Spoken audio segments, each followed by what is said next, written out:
We are here. What's going on, everybody? Welcome to this week's episode of the Lopes Goes Last podcast. I, of course, am your host, Tyler Lopes. If you have not subscribed yet, please feel free to do so. Also, hit that bell icon so you never miss any one of my videos. Also, please do like and share this video so we can help the podcast grow. And also, follow me on Twitter at Lopes Goes Last and Facebook at Lopes Goes Last podcast. Links to those will be down in the description of this video. Another busy week in the world of sports. It's NBA playoff time. Obviously, the MLB season has also started as well. And then obviously we have the NFL offseason that is still going on. But we're not going to be able to get to all of those things here in this week's podcast because it is time for another NFL mock draft as promised last week for those of you who watched that video. I will be doing a one-round mock draft with trades this week, and I would absolutely love to be able to get a two-round mock draft with trades in before the end of, before the time the NFL draft rolls around. I'm not sure I'm going to be able to do that because I have several awesome interviews lined up over the next couple of weeks, so I'm really, really excited about that. But nonetheless, I'm hoping to get all of that in for you guys as best I can. I'm going to try and figure out a way to do that, but we will see. But before we get into the mock draft this week, there are a couple of things I do want to talk about, namely the Boston Celtics. A couple of huge pieces of news coming out of Boston over the last 24 hours or so. Obviously, the most, I would say, the most widespread and the most obvious would be the Celtics taking Game 1 of their series with the Nets by the score of 115-114 on a buzzer-beating layup from none other than Jason Tatum. It was a real just knockdown, drag-out brawl of a game. There were so many fouls called in this game. It was absurd. I think there was 18 fouls called in the first quarter alone. It was crazy how many fouls were being called in this game. It was very, very physical. The Celtics defense was very, very physical, especially on Kevin Durant all night. It was very, very, again, physical, like I said. It was a great game to watch. And for those of you who heard what I said about the Brooklyn Nets and how I said the Celtics should avoid them at all costs. I had said it in a podcast probably 2 or 3 weeks ago, if not longer ago now. Nonetheless, I said that they should avoid the Nets at all costs. And of course, they decided to play all their starters in the last game of the season against a Memphis team that sat all their starters, guaranteed to win. The Bucks and the Sixers and whoever else needed to lose lost. The Celtics got the 2 seed, and of course the Nets won the play-in tournament, which meant a first-round matchup with the Nets, of course, as we are here today. But Celtics were able to pull off Game 1, and man, it was a nail-biter. It looked like the Celtics were not going to be able to pull it off. The Nets showed exactly why I am scared to death of them, because quite frankly, I mean, I'm watching CLNS Media after the games. A shout-out to them, by the way. They're an awesome channel. Go follow them if you're a fan of the Celtics as well, if you have not already. But nonetheless, I'm watching them after the game, and they kept saying the same thing over and over again about Kyrie Irving and Kevin Durant, which is oftentimes defense doesn't matter, which is the scariest thing in the world for a team that's calling card is the fact that they have the best defense in basketball, and it just won't matter against Kevin Durant and Kyrie Irving because they are just that good at offense. You know, you could have 3 or 4 hands in their face, and they're still going to hit shots. They are 2 amazing, amazing performers, and they are really fun to watch. And so, you know, they showed exactly why. They scare me to death because the Celtics defense played pretty well. I mean, obviously, you know, Grant Williams didn't necessarily have that great of a game. Daniel Tice didn't play well. Obviously, we're missing Robert Williams, who is one of the key cogs of our defense. But, and, you know, Jason Tatum looked pretty tired on the defensive end by the end of the game. But you know what? If your primary assignment is Kevin Durant, I get it. You know, you're going to be tired. That's just how it's going to go. But, you know, it was just a scary game to watch. And the Celtics pulled it out at, you know, in the nick of time. At the very, very last second, of course, with the buzzer beater to win it. And let me tell you something. So I am a wrestling fan, for those of you who do not know. And I think that the Celtics basically just need to give the Brooklyn Nets 4 times what in the wrestling business is known as a surprise roll-up. Where, so for those of you who are not wrestling fans and don't really know what that means, I'll tell you. So there's a move in wrestling where, basically the way the match goes is obviously, wrestling is scripted. We all know that. So this is how the match plays out in rehearsal and in the script or whatever you want to call it. One guy's getting beaten down by the other wrestler. The other wrestler's got the upper hand. He might not necessarily be dominating, but he definitely has the upper hand in these moments for sure. It's looking like that guy's going to cruise to a victory. All of a sudden, that guy grabs the tights, pulls him down, gets his legs over his head, and the referee counts 3, even though the guy is definitely not beaten down. He's not, tired. He's not, he hasn't taken a lot of punishment, whatever the case may be. And the other guy, jumps off, runs out of the ring, and gets the surprise victory. That is called a surprise roll-up. Now, I think that is exactly what this series needs to be for the Celtics. I think that the Brooklyn Nets are just going to be so good offensively that you're basically going to have to win with surprise roll-ups like you did last night. The Nets looked like they were going to win that game. At the end there, they were just going to pull it out because you just can't stop them. You can't stop Kyrie Irving in the fourth quarter. Like, that's just how it's going to go. It doesn't matter how good a defense you play. You're not going to be able to stop them. That's what it looked like last night. But the Celtics hit that surprise roll-up right at the end and stole it. And if the Celtics can hang around in every game and steal these victories away, it doesn't matter how good the Nets play.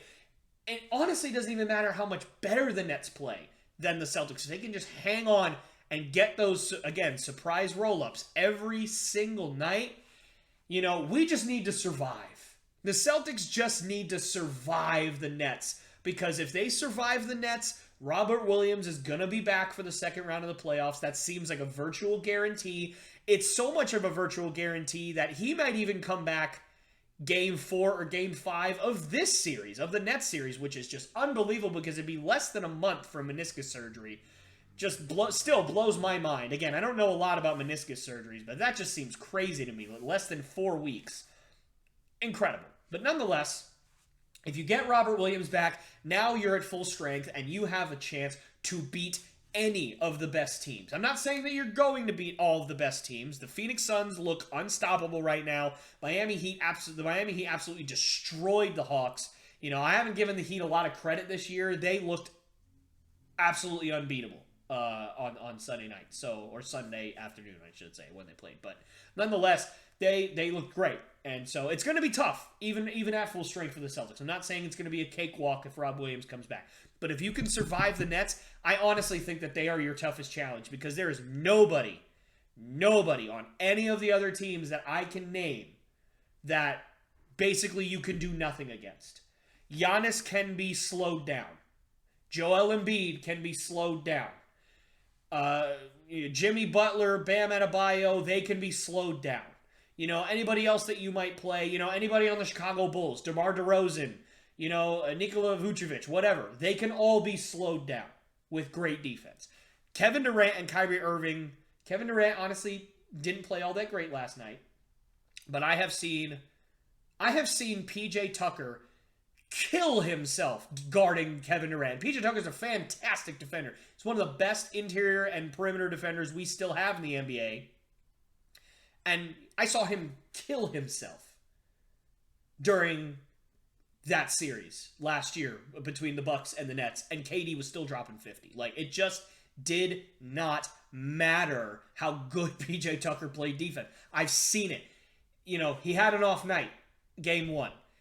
I fully anticipate that this upcoming Wednesday, obviously it will have already passed, so, we'll see if that prediction comes true, or if this prediction comes true. I haven't said it yet, but we'll see if the prediction is true that I think KD's going to drop at least 35 in Game 2. I fully expect KD to come out and drop 35. I don't expect Kyrie to drop 40 like he did on Sunday, but I fully expect Kevin Durant to come out and show out. I don't expect him to have another game like he did. Maybe he will. I'd be thrilled if he did, obviously, but I just don't expect it from probably the best basketball player in the world. I just don't expect that, especially the best offensive basketball player in the world. I just don't see it happening again. It might happen again in this series, but I don't think it's going to happen 2 days in a row, or 2 games in a row, I should say. KD just seems obviously way too good to stay at that level that he was at. But nonetheless, moving on to another big piece of news out of Boston. This just, I just got this update maybe 35, 40 minutes ago, whatever it has been at this point. Marcus Smart wins Defensive Player of the Year. I really didn't expect him to win it. I thought it was going to be Rudy Gobert for the 916th time. Not to say that Rudy's not deserving. He's a fantastic player. He's probably the best overall defender in the NBA still, at least on the interior. He's just great. But man, obviously maybe it's my Celtic bias, but Marcus Smart he had an outstanding defensive season. And I think if Robert Williams stays healthy, I think he's probably up for Defensive Player of the Year as well. I think that honestly, Celtics had a chance to have 2, guys as up for Defensive Player of the Year, and I was so happy to see that Marcus won it. He's the first guard to win it since Gary Payton in 1996.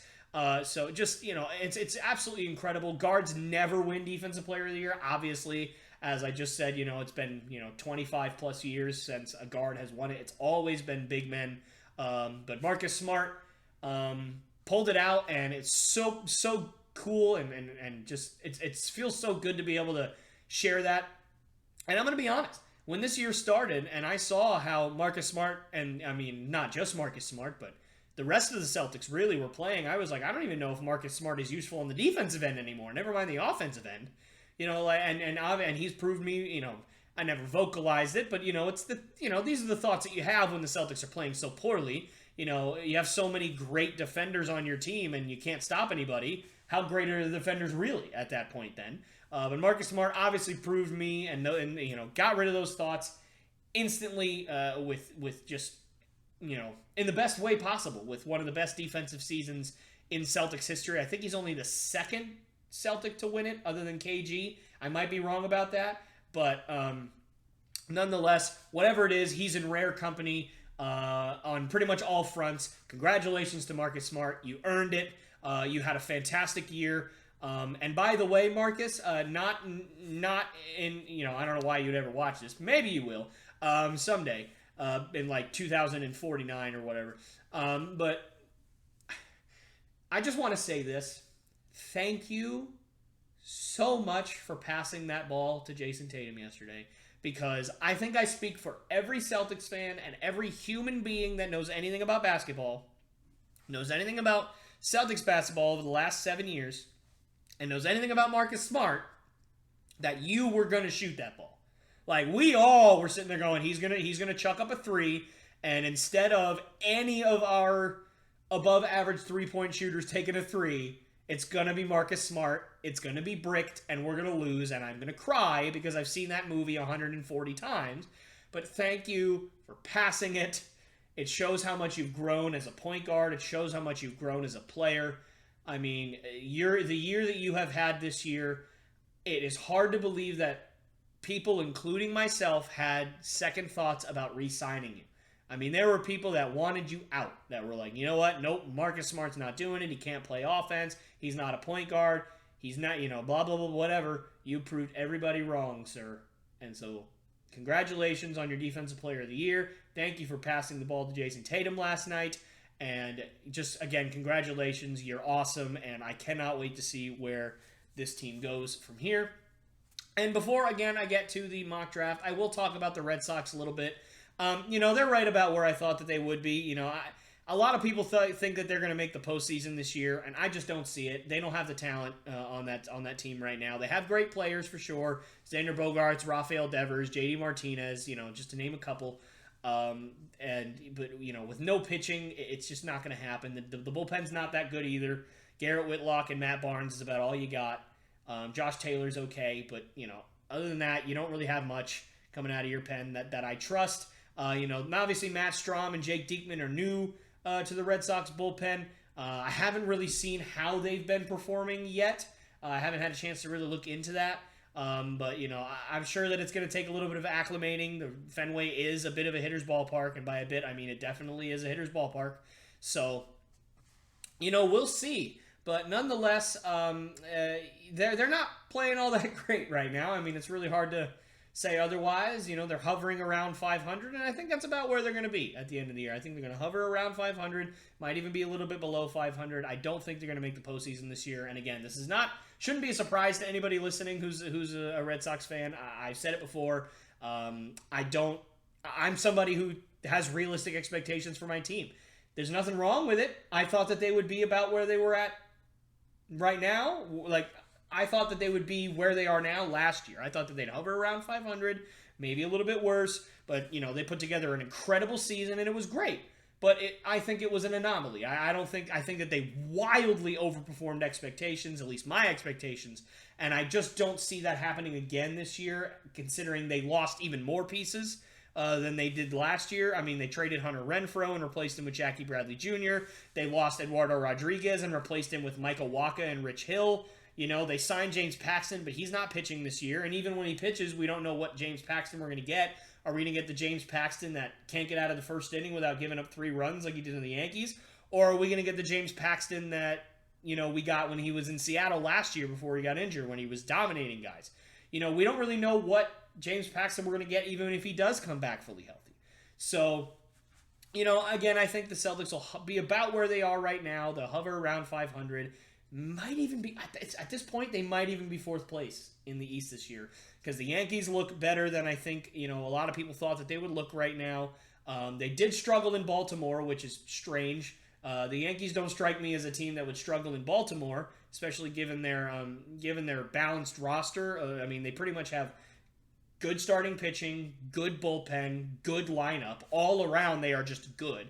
They're not particularly great in any one area, but they are solid to good in every area, which I think is, more than good enough to beat the Orioles, but they struggled. But nonetheless, again, I think the Red Sox are going to stay right where they're at.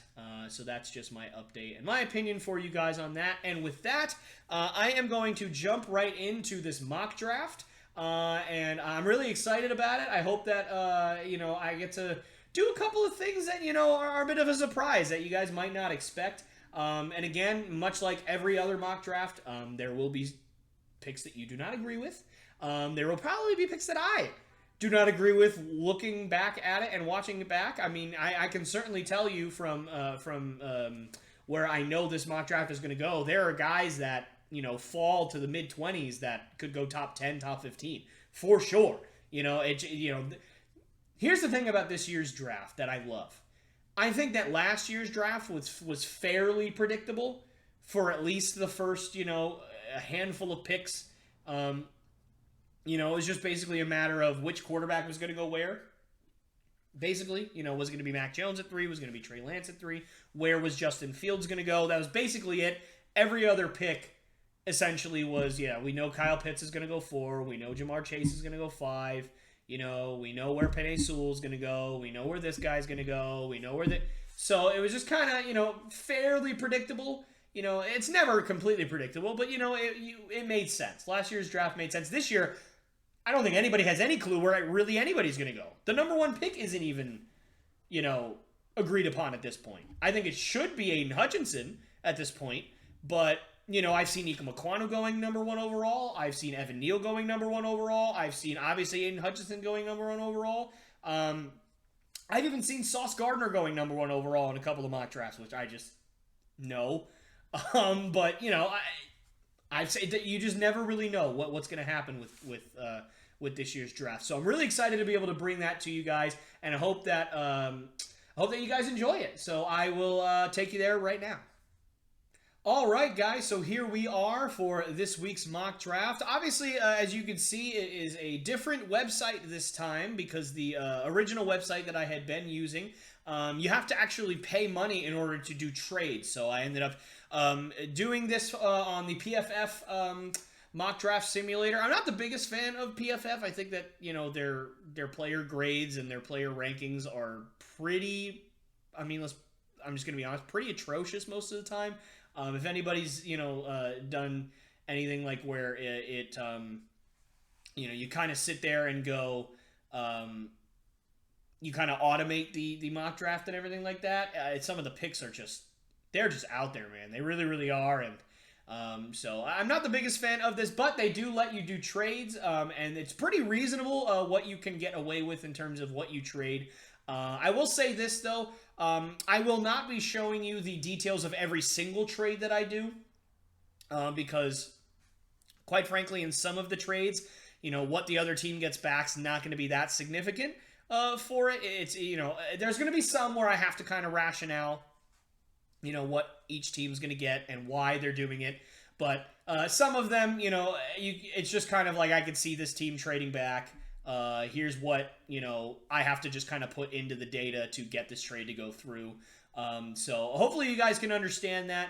But nonetheless, here we go. Let's jump right in and let us start the draft. So, Jaguars, obviously, number 1 overall. They are not going to trade this pick. It just does not make sense. And for me, like I've said, I think that Aiden Hutchinson should go number 1 overall. And it's going to be very interesting what happens in this year's draft because, quite frankly, for me,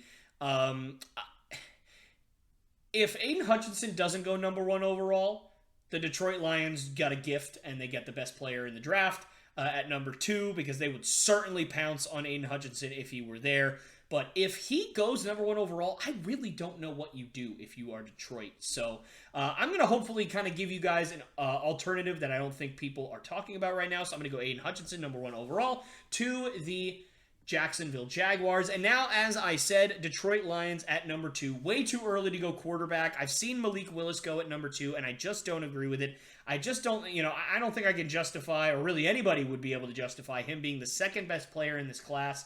And certainly, as much as I love Kenny Pickett, he's certainly not the second best player in the draft. At least not right now for either of those guys, for either Willis or Pickett. So, I just don't think that somebody right now could justify their projection being the second best player in this draft. So certainly you're not going to go quarterback. I also think it's too early to go Ahmad Gardner. It's too early to go Sauce Gardner. So you're not going to go DB here. And even if you did want to go DB, you're actually not. Your team doesn't necessarily need another defensive back as much as they might need other positions. And certainly this is too early to go linebacker. As you see here, those are the top 3 grades. You could certainly go Trayvon Walker here. I could definitely see that. But here is what I'm going to argue. I am going to argue that the Detroit Lions are at least 6, maybe 7 really good pieces away from even being close to good right now. And that's nothing against the Lions. They didn't have a lot of talent on their team last year. And quite frankly, I just think that they need to bring in more talent from a wider scale at a lot of different positions in order to start really picking up the rebuild that they're in.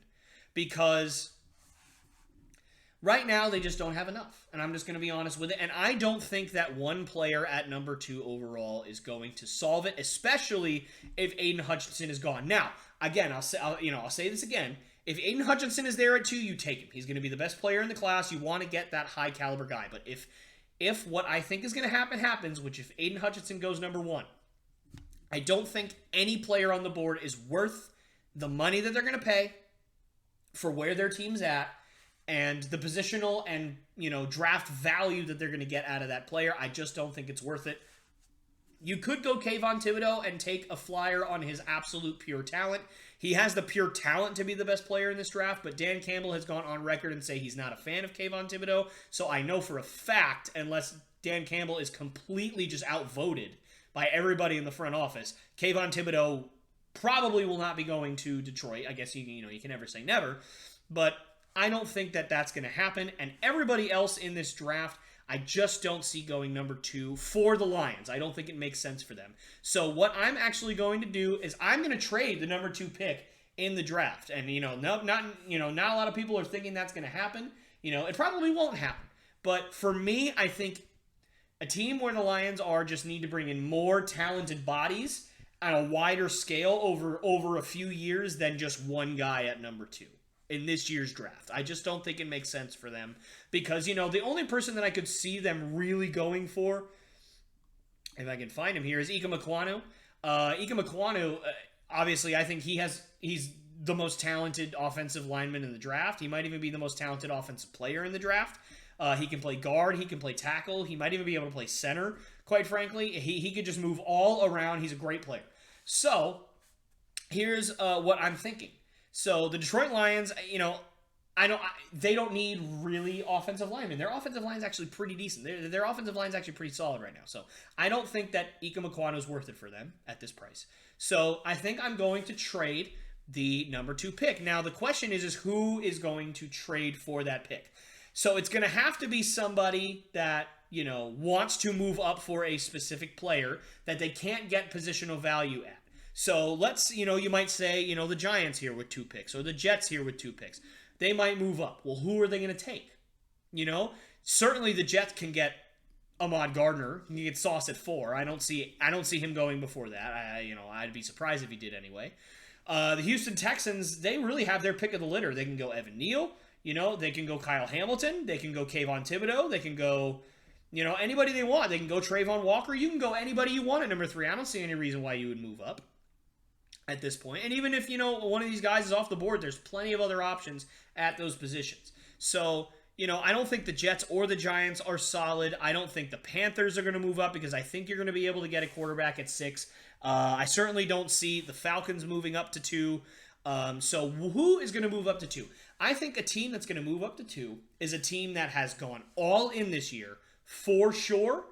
And it is a team that very rarely makes moves in the draft that are this splashy. But I think that you've got a young stud quarterback in his prime in a really, really absurdly tough division. And you spent a lot of money in free agency on defense, and your biggest need is offensive line, and Ika Ekwonu is there at number 2. If you have not figured it out yet, I am, of course, talking about the Los Angeles Chargers. I think that the Chargers should move up here for number 2. Now, what are they going to give up? It's going to be one of those times where I do explain what they're going to need to give up. So what I think they're going to need to give up is they're going to have to give up their top 2 picks in this year's draft, 17 and 79. They're going to have to give up a first rounder next year.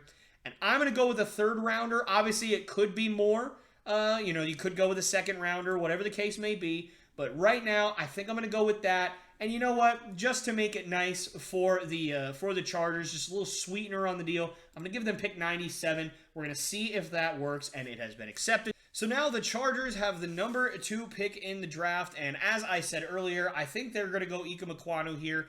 He's the best offensive lineman in the draft for sure. He plays tackle. He plays guard. He's really going to fill a need for the Chargers. And I think that they've shown this year that they are absolutely all in 100% on getting Justin Herbert a ring. They're in a very, very tough division with a lot of good pass rushers. So I think it makes a lot of sense for them to move up. They're going to have to give up a lot. They certainly are. But I think that those first-round picks are not going to be nearly as valuable when you've got an amazing team that you've assembled there. Now, I will say this, I think it's also very possible that if they do trade up, they go Trayvon Walker because they certainly need some more inside presence and some more down linemen, on defense. However, I really, really like Sebastian Joseph Day. I think that he's criminally underrated. He didn't get on the field a lot in LA because they had a fantastic defense without him. But I think that he plays very, very well in very limited time.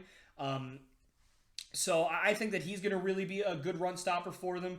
And also Jerry Tillery is a great backup to have as a nose tackle. So I just don't think that it's the biggest need for them. I think it would be much more suitable for them to go with an offensive lineman. But I certainly could see them going Walker here as well. But again, as I said, I'm going to go with Ika Ekwonu at number 2. Houston at number 3. We are going to fly right along here. This is another tough one. They certainly could go with a lot of different positions, but I think that the Texans are certainly a couple of years away, and with all of the first-round picks that they're going to have over the next few years, they can afford to take some chances on guys. So I think I'm going to go with Trayvon Walker here. Certainly, I could see him going number 2, as I said earlier. He's a little bit more of a guy that I think you're going to have to, He's not a guy that's going to probably come in and get 20 sacks right away. He's going to be a little bit more of a project, but he has more, one of the highest, he has some of the highest potential in this draft on the defensive end, so I'm going to go with him there. Jets, this is a tough call because there are so many talented guys still left on the board. Kyle Hamilton is falling down draft boards at a rapid pace. He's starting to kind of, as the combine and as his tape really starts to be analyzed, his weaknesses have really started to come out. So I don't think Kyle Hamilton is where you want to go at 4 at this point, even though that's what I used to say, a couple weeks ago before new information came out. So what do you need? You obviously, this says you need wide receiver. I don't agree with that. I think, Corey Davis is great. You've got a couple other pieces on that offense that are really, really good as well. So I don't think wide receiver is really what you need. You drafted a wide receiver high in last year's draft as well. I just don't think that it's necessary. Linebacker and corner, I certainly can see, but I think linebacker, it's a bit early for that. So I think that leaves corner. You certainly could go offensive line if you're the Jets as well, but I am actually going to take a chance here, and I'm going to go Sauce Gardner at number 4. I think he certainly could be there at number 10, but I certainly think he could be drafted before that, and I don't think the Jets want to waste a chance to get the best DB in the draft. Certainly a fantastic prospect out of Cincinnati. He had a great year this year, and he has just been flying up draft boards, and I think the Jets would regret it if they passed on him at 4 because I don't think they're going to get him at 10. Giants now. I think this is a fairly easy pick. I think it's one of the easier picks that I'm going to have this entire mock draft. I'm going to go Evan Neal out of Alabama. A while ago he's projected to go number 1 overall, and I think Ika Makwanu's versatility and just his pure athleticism has really shined since the combine and beyond. So Evan Neal to the Giants, I think he can slide right in at left tackle and play day 1. He could slide in at right tackle and play day 1. Whatever you need him to do. If you wanted to move Andrew Thomas to right tackle, you could do that. If you wanted to keep Thomas at left tackle and put Evan Neal at right tackle, you could do that too. Whatever you needed, I think that he's certainly going to be a guy that can start for you day 1. He is a mammoth of a man, and I think that, he's going to have a great career with the Giants or whoever drafts him. But in this universe, it was, of course, the Giants. Carolina. So Carolina, I think that, there's more of a growing suspicion that quarterbacks are going to go earlier than I think they probably should. So I am going to honor that here. And the first quarterback off the board, I can certainly see Malik Willis. And I am not finding Kenny Pickett. I might be blind. And this is might be one of those moments where, Kenny Pickett's ranked 48, which is just absurd. He's the 5th best quarterback in the draft. And see, this is one of the reasons why I can't stand clearly, Kenny Pickett is at least number 2 in this draft. It's ridiculous. But nonetheless, Kenny Pickett's going to be the first quarterback off the board. I think he's just a little bit safer of a quarterback if this thing will load. Nonetheless, Kenny Pickett, I think he's just a bit of a safer pick for the Panthers than a Malik Willis. I think, you could certainly afford to be a little bit patient. You could certainly go Willis here. I certainly wouldn't disagree with that, but I think that Kenny Pickett is going to go at number 6. And now, this is going to be my second trade of the video. This is going to be one of those where you're not going to see the details of the trade. But I think that, the Falcons certainly could draft a quarterback at number 8. I think that that's certainly a possibility. And I think that there is a certain team up in Seattle that does not want that because they need a quarterback bad. And so they are going to move up 2 spots to get to number 7. Okay, so the trade has been accepted. The Seattle Seahawks are now drafting at number 7, so they trade back with the Giants. And the Giants, of course, pick up some future draft capital, which is always good for a rebuilding franchise. But for the Seattle Seahawks, my reasoning for that, Pete Carroll's not going to want to stick around for a rebuild for very long. You're going to need a quarterback, and you're going to need one that you're going to have to take a chance on. And I am going to take the guy that, likens a lot to what Russell Wilson was coming out of the draft. Obviously a bit of a different player, of course, but Malik Willis, I think that he certainly could be great in that system. A system that, of course, Russell Wilson thrived in for a decade. I think with the coaching of Pete Carroll, with a good offensive line around him, with decent weapons around him as well, I think that Malik Willis would really shine in the green and white of the Seattle Seahawks. So nonetheless, that brings us to number 8. So, the Falcons, I'm sure that they are probably not very happy that the top 2 quarterbacks are off the board, but this does give them a chance to take Kayvon Thibodeaux at number 8. Obviously, very, very early on in these mock draft processes, Kayvon Thibodeaux was the number 1 prospect in the draft, but obviously concerns about his effort and his love for football have come out, and, he didn't really help himself at the combine either. So he's probably going to fall a little bit.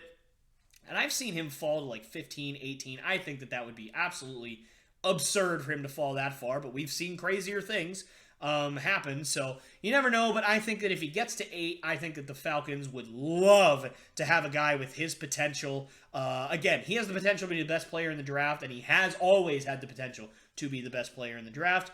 So I think that if he gets to number 8, I don't think he's going to get past it. The Falcons should take him at number 8. Now, the Giants, move back 2 spots, obviously, here to number 9. And I think that, they obviously, you drafted Evan Neal at number 5, so that at least certainly helps your offensive line needs. You could certainly go with another pass rusher here, but, there's not really a ton available at this point, because obviously Hutchinson's gone. Walker is gone. Thibodeaux is gone. And I think if Thibodeaux got to 7, I could certainly see the Giants just wanting Thibodeaux at 7. I've seen that a few times in mock drafts. But I think that, you're willing to give up on this crazy good pass rusher to trade back to number 9 because the, best safety in the draft is still available at number 9. Again, he was a consensus top 3 pick not too long ago.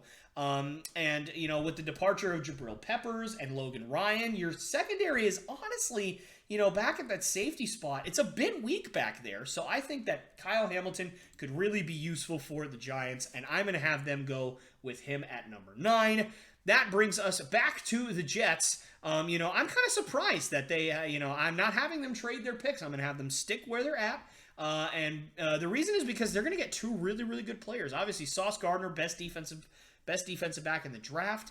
I'm sure they would love to get Kyle Hamilton as well and really solidify that secondary, but instead I'm going to have them go Charles Cross. He's really flown up draft boards lately. His athleticism is unbelievable.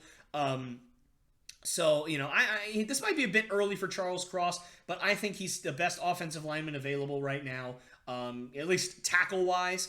They certainly could go in a different direction. They certainly could go, a Zion, I just completely blanked on Zion Johnson. I almost said Zion Williamson because I'm in basketball mode. Certainly could go Tyler Linderbaum as well, Trevor Penning as well. There's plenty of options, but I am going to go with Charles Cross here. I think that he has a little bit more versatility, a little bit of versatility that the Jets would love. I think he could play guard as well, so we will see with that. Now, my third trade of the draft is going to happen here. I think that the Commanders, again, they're another one of those teams that need a quarterback, and I would not be comfortable taking any quarterback available right now. I think you need to trade back and hope and, take your chances on a quarterback either in next year's draft or later in this one if cards kind of, fall your way. If Desmond Ridder is available later in the draft, we will see. But nonetheless, I am going to trade this number 11 pick, and it's going to be one of those rare interdivisional trades, as I'm going to actually have the Eagles move up to get the number 11 pick, and that might be unrealistic, but hey, we saw it last year. The Cowboys and the Eagles made trades in the first round of last year's draft. Obviously, it was to, not mainly, but partially to mess up the Giants and their plans, which is another division rival, obviously. But in this, in this universe, we're going to put that aside, and both teams are going to get something that they want and that they need with this trade. Okay, so the trade has been accepted. The Philadelphia Eagles, I am actually not going to have them trade the 15th pick. Instead, I'm going to have them trade the 18th pick because I think the Washington Commanders can get some more value in next year's draft and 2 years from now if the Eagles are willing to move up more spots. So I think that the Commanders would do well with that trade, but for the Eagles, they're going to use that draft capital that they have started accruing over the last couple of years, and they are going to move up. And the reason they're going to move up is because, what many still argue is the best corner in the draft is still available, and they are not willing to let Minnesota take him. Trent McDuffie, I think, I mean, he just seems like an Eagle to me. I don't know why, but, I get, partially the name Trent McDuffie, and just also, the way he plays, his style. I really, really like, his projection on the Eagles, and they certainly just need defensive backs. He's very, very versatile. He can play outside. He can play inside. He's very, very physical. He's very good in press. I think that they really do well with Trent McDuffie, and I don't think that they're willing to let him get to number 12, because certainly the Vikings would take him if he was available. And speaking of the Vikings, they are on the board, and they are probably not very happy that the Eagles jumped in front of them, but they still have a very, very good defensive back available in Derek Stingley, so I am going to go Derek Stingley at number 12. I can certainly see the roles flipped, but just in my mind, I feel like Derek Stingley is more of a Viking, and McDuffie is more of an Eagle. I don't know why I kind of feel that way, but for some reason I do, so I'm going to go with McDuffie at 11, and obviously Derek Stingley at number 12. When Derek Stingley's healthy and when he puts forth full effort, he is the best defensive back in this draft, and that is just my opinion. Freshman year, Derek Stingley was the best defensive back in the country, and quite frankly, it wasn't even close. He's battled injuries. He hasn't been able to stay on the field, and even when he has been on the field, he hasn't been, amazing. So I could certainly understand why he has fallen in this year's draft, but if you can get, the prime Derek Stingley, this is going to be an absolute steal for the Vikings. Houston at number 13. This is another tough one here because, I could certainly see them going in a lot of different places. It's so funny, I make the joke that, the Texans need every position, and it appears that, PFF agrees with me. But they do need a lot of positions. They did draft Trayvon Walker in, with the third pick in this draft. So, usually I'm not a guy that likes to double up, but I actually am going to double up in this instance, and I'm going to go Jermaine Johnson out of Florida State. I think that, solidifying that defensive line, building up through the trenches, their run defense and their defense in general was atrocious last year. There's a lot of good offensive linemen late in the draft.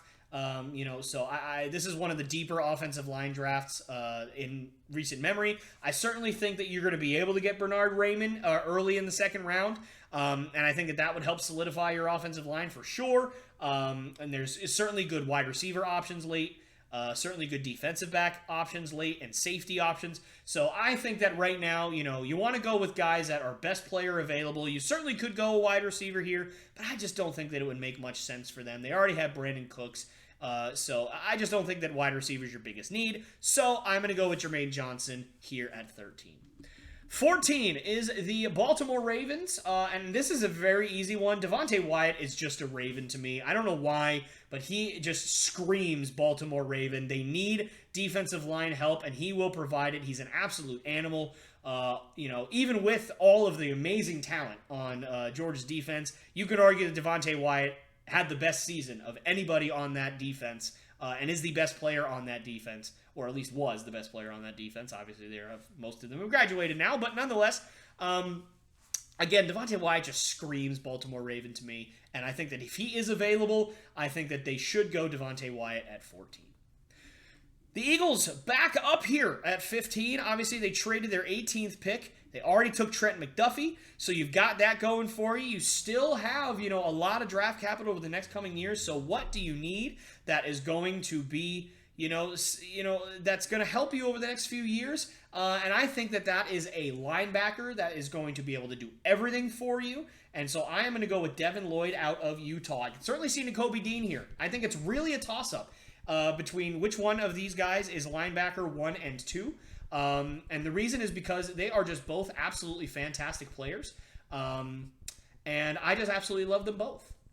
But in this instance, I am going to go with Devin Lloyd. I just think that he fits the Eagles scheme, way too well. He's fast, he's big, he's strong, he can cover running backs, tight ends, he can play in the run, he's physical. Certainly, I just think he's a bit more of an athlete than Nakobe Dean. Not to say that Nakobe Dean's not a great athlete, he certainly is. But I just think Devin Lloyd makes a little bit more sense for what the Eagles need right now. They need some speed and they need some athleticism, in that front seven. And I think Devin Lloyd fits the bill. The Saints at number 16. Again, this might be another surprise for guys that I've had 3 trades, I believe, at this point. And, the Saints have not been one of those teams to move up, and I certainly feel like they could, especially for a quarterback. But I just don't think that that's going to happen here. I don't see that happening, especially with them re-signing Jameis Winston. I just don't see them drafting a quarterback in the first round of this year's draft. I could certainly see them taking a chance on one later, but I don't see it. It could happen, certainly, but I just don't think it is. What you certainly do need is you need some weapons on that offense, and you got the pick of the litter. There has not been a wide receiver taken off the board yet. You got your full, pickings of every wide receiver that you could want, and I am going to go with Garrett Wilson. And, wide receiver this year is just a complete toss-up. Who knows where they're going to go, who's going to go first, who's going to go last.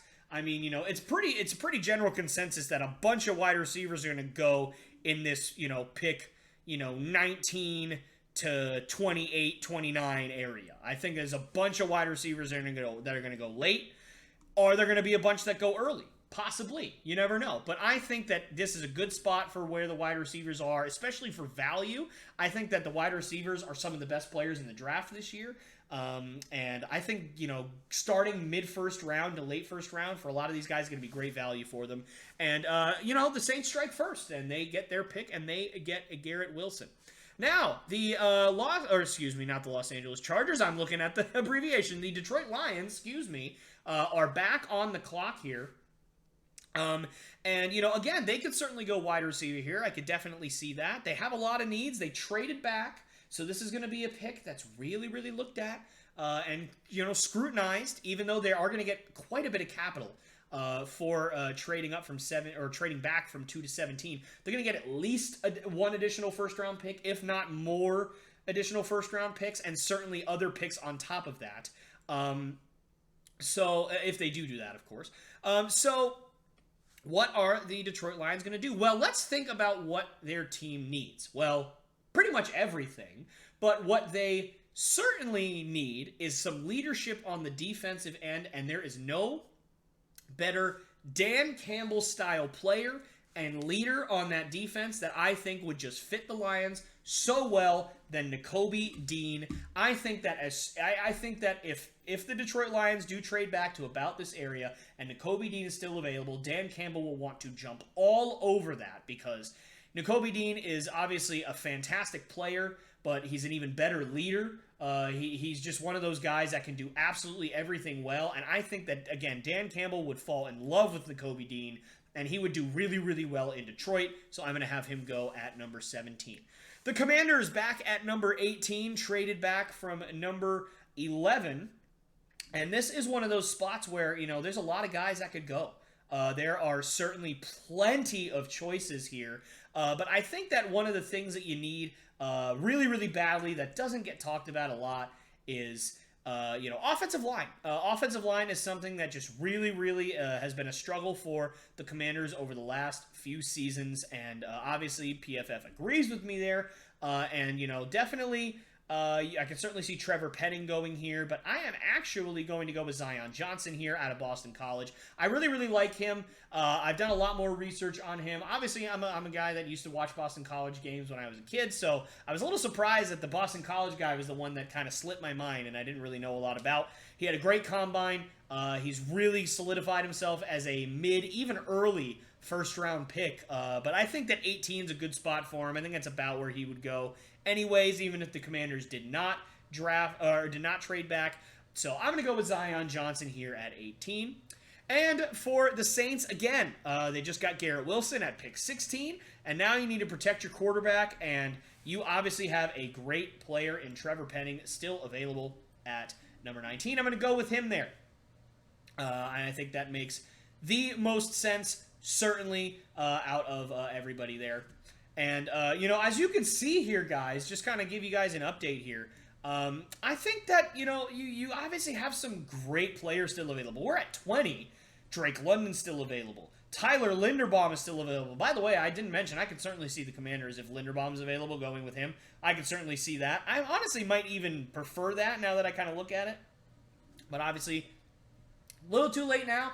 But nonetheless, Tyler Linderbaum is still here, but you got, obviously most of your wide receivers. Jordan Davis is still here. I certainly think Jordan Davis can go way earlier than where he is right now. But none of that matters for the Steelers. They need a quarterback. It's just a fact of life. They need a quarterback, and they are going to get one in Matt Corral out of Mississippi. Matt Corral, great prospect. Obviously, didn't participate in the combine.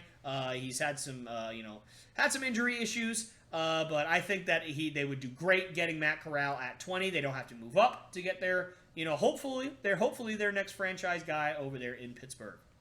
Patriots at number 21. They need, quite a bit. They need DB. They need linebacker. They need wide receiver. They could really use some more at pass rusher.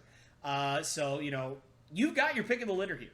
I mean, you've got Karlaftis is still available. London's still available. Williams is still available. You could even go Linderbaum. Honestly, I could see them doing that at this point if he's available. I could see them going Jordan Davis, too, if he's still available. Olave's still here. Traylon Burks is still here. So you've got your pick of the litter. But I'm going to do what the Patriots just always seem to do, and I am going to trade back. I know. Why? What's the point? It's ridiculous. Come on. Just pick a wide receiver in the first round. But come on, guys. Let's be honest. It's not going to happen. We're not picking a wide receiver in the first round. It's just not going to happen. As much as I would love Jameson Williams on the Patriots, they just traded for Devontae Parker. I just don't see them doing it. I would love for them to do it. Don't get me wrong. If we stayed put at 21 and took Jameson Williams, I would be thrilled if that's what would happen. But unfortunately, I don't think it's going to happen.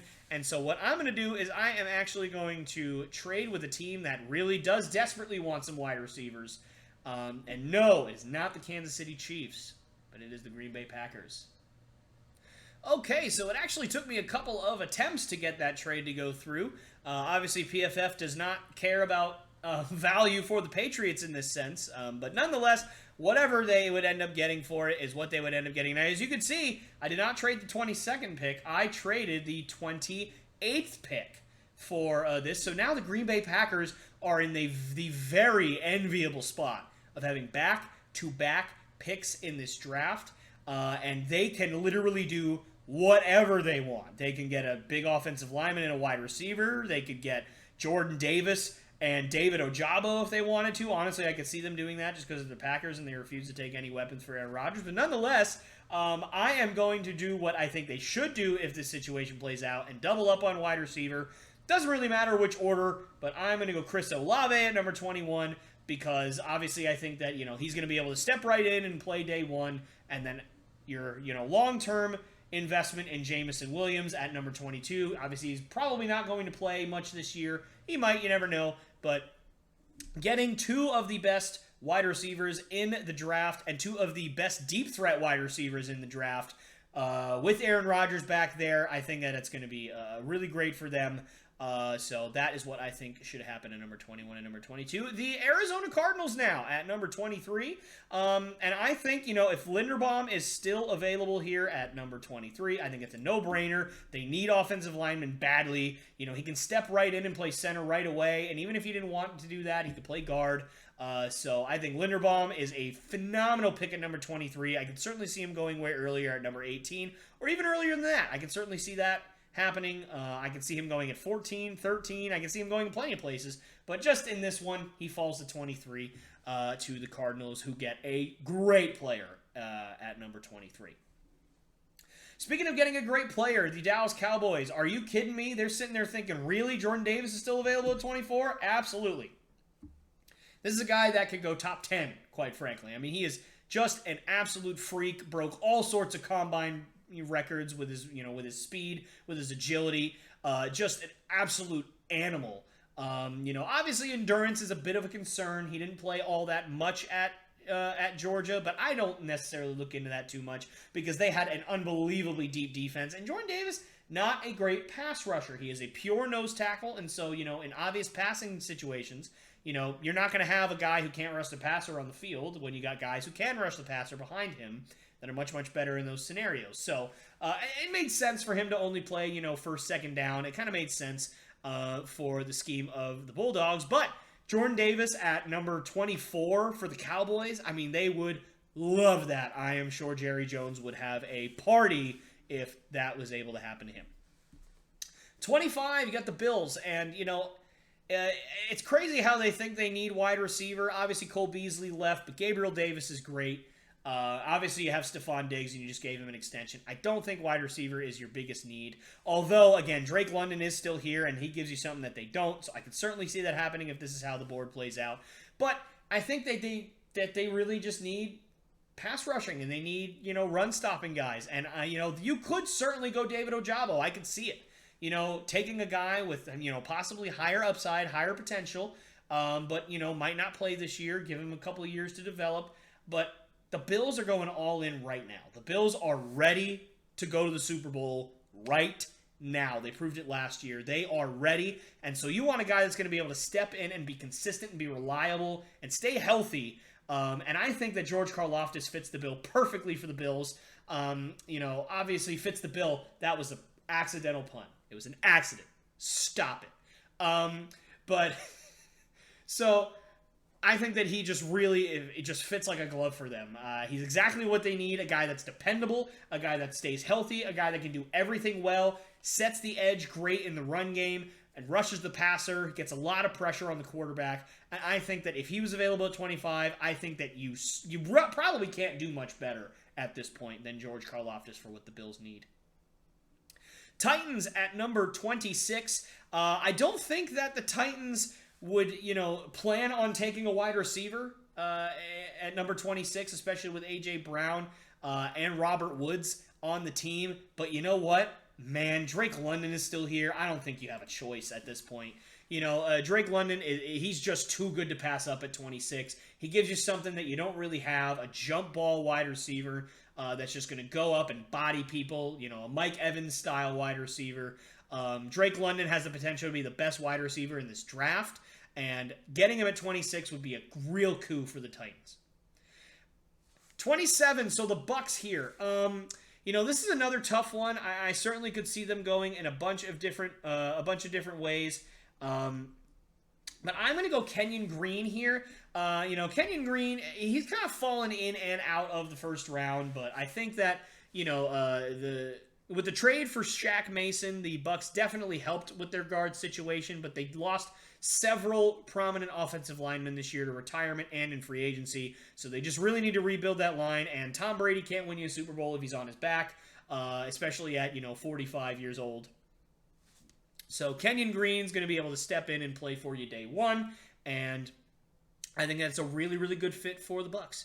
Patriots at 28. So what do you do now? You have some options still. Most of the wide receivers are off the board, but you still got Treylon Burks. You can certainly go there. Definitely got a lot of DBs. You can go David Ojabo at number 28 and take a chance on a high potential pass rusher that might not play next year. But instead, I think what I'm going to do is I'm going to go with a safe Patriots-style pick, a guy that's versatile, a guy that can do multiple things, and a guy that just would really fit the scheme in New England, and Dax Hill out of Michigan. He's listed as a corner here. I think he's more of a safety. He could certainly play corner. He could play slot corner mostly. He's not really an outside boundary type corner, but he could play, strong safety. He could play free safety. He could play slot. He could do all those things, and Devin McCourty's getting up there in age. He's not going to last much longer out there. And then obviously, Kyle Duggar. You have Kyle Duggar, but he is not the same style of player as Dax Hill is. And then, Adrian Phillips, great player. But I think that, Dax Hill can just really fit what the Patriots do scheme-wise. Now, obviously, you've got, you really need boundary corner if you're the Patriots. So I can certainly see Andrew Booth going. But I'm not sure that Andrew Booth is all that appealing to Bill Belichick. I'm not sure that Andrew Booth is that kind of guy that Bill Belichick would want. Maybe I'm wrong. But, stereotypically, you're just absolute high athlete, high potential guys like Andrew Booth that have a chance to just be absolute busts. Bill Belichick doesn't normally do that. And, I could certainly just see him, drafting a defensive back here at 54 because the Patriots absolutely love to draft defensive backs in the second round. They do it all the time. But, I could see Dax Hill, if they do trade back, get some extra capital, get the guy that you want, get the guy that's going to fit you. This just seems like a Patriots pick to me at number 28. 29. So, again, another team that has back-to-back picks here. You could pretty much do whatever you need here if you are the Chiefs. And I think that, what you can do here is you can take a chance on Ojabo. Certainly, I could see that, but I just don't feel like he's going to be a first-round pick unless, this board plays out way differently. But, you lost Charvarius Ward, your best defensive back here, so I think that you're going to have to go corner. Andrew Booth is still here. I think that he certainly fits the Chiefs a lot more than he fits the Patriots. And I just think that, Chiefs, if he plays up to his potential, Chiefs fans are really going to love Andrew Booth. And he could really be their number one after, even just his first year. He could be that kind of Greg Newsome type wide receiver, my goodness. Defensive back that, doesn't necessarily, he goes in the first round, but he's definitely not your first choice to be the best DB in the draft. And then, ends up, at least being up there. Greg Newsome had a fantastic year last year for the Green Bay Packers. So Andrew Booth at number 29. And then I'm going to go with Treylon Burks here at number 30. They certainly need to start replacing Tyreek Hill. And Treylon Burks is a very versatile wide receiver. He's quick. He's fast. He can play running back. He can play wide receiver. He's a Swiss Army knife. He certainly is. And I think that that'll really do well with Patrick Mahomes in that offense. I think that he, again, another player that just fits seamlessly for the team that drafts him. Number 31 is the Cincinnati Bengals. Now, I love that they still have offensive line here. I appreciate the grind there, PFF, not updating for free agency, but they certainly don't need offensive line anymore. Although, if you wanted to go Bernard Raymond, I would certainly not have any problem with that. I can certainly see them going David Ojabo, but I think the Bengals, they still are convinced that they are, the best team in the AFC, and they go back to the Super Bowl this year. And so what do you need? You need help on your defense, going to step in right away. So Boye Mafe out of Minnesota, I think is where they would go here if he's still available. Just an absolute, another phenomenal athlete, had a great combine, really, really stood out in a draft, or in a combine, I should say, full of great defensive players. He still found a way to stood out and just start flying up draft boards. To get him at 31, I think would really, really help. You need some pass rush opposite. Oh my goodness, Trey Hendrickson. I almost completely forgot. Or Trey whatever. You know who I'm talking about. I'm just completely blanking. But at this point, Boye Mafe certainly, I think fits a need that the Bengals have seamlessly again at number 31. And last pick of the first round. So the Detroit Lions obviously have 2 first-round picks. So what do you do here? Let's take a look at what their draft looked like. So obviously, you traded back from number 2. You passed up on, maybe a Sauce Gardner, maybe a Trayvon Walker, and you ended up trading back and getting Nakobe Dean. That's pretty good. Nakobe Dean could be one of the best players in the draft by the end of this. So what do you do at number 32? I still think you go defense. I think, building up your defense I think it's just something that Dan Campbell's going to want to do. You've got some good pieces on offense already. You've got Amon-Ra St. Brown at wide receiver. You got TJ Hawkinson at tight end. You've got a decent offensive line. You got DeAndre Swift in the backfield. You've got some decent pieces on offense to already work with. And, you've got, pick 34 here. You got pick 66, so you could certainly draft more wide receivers. You can get your quarterback. Whatever you feel like you need to do later in the draft, you can do. But right now, with the talent on defense that's still available, I can certainly see Ojabo. 100% I can see Ojabo. I think that they would really do well getting Ojabo here, but instead, I'm going to go with a little bit of a safer pick, maybe a little bit boring, but Kaiir Elam out of Florida, I think just makes the most sense for them. I love Kaiir Elam, and I think that, they certainly need secondary badly. And I can certainly see them doubling up, going like a Lewis Cine at 34. But I think instead what they should do is probably take Desmond Ridder here at this point, considering, I certainly don't think the Jaguars are going to take him. But that is it for me today. So that is the first round mock draft with trades. What did you guys think? I'll kind of show, my work here a little bit. You can take a look at it here. Obviously, the only trade that the only pick that I think I might regret is, taking Zion Johnson instead of Tyler Linderbaum. I would probably flip those, quite frankly. I think that it would work out that way. I think if Linderbaum was there at 18, I think that he probably would go instead of Johnson. But you never know. I've seen Johnson go ahead of Linderbaum in some mock drafts. But I personally just like Linderbaum a little bit more than I like Johnson. But nonetheless, that's pretty much it. I mean, everything else I think seems reasonable. Certainly, again, I could see guys like Jordan Davis, guys like Linderbaum, even guys, even guys like Garrett Wilson, even, your wide receivers, certainly Drake London.